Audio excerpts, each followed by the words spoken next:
कि जब जाते हैं हनुमान जी पता लगाने सीता माता के रावण के यहाँ पता लगाने जाता है लंका में हनुमान जी। तो वहां पे सीता माता जी हनुमान जी देते हैं उनको अंगूठी देते हैं, सीता मैया को अंगूठी देते हैं और ये होने का आभास दिलाते हैं कि बहुत जल्द ही आपको यहाँ से रिहा कराने प्रभु श्री राम आएंगे।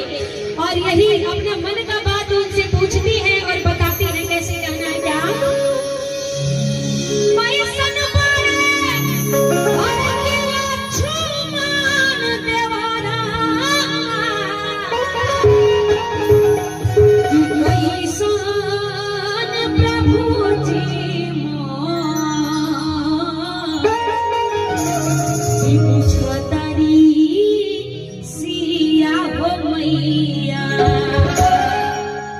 गिरता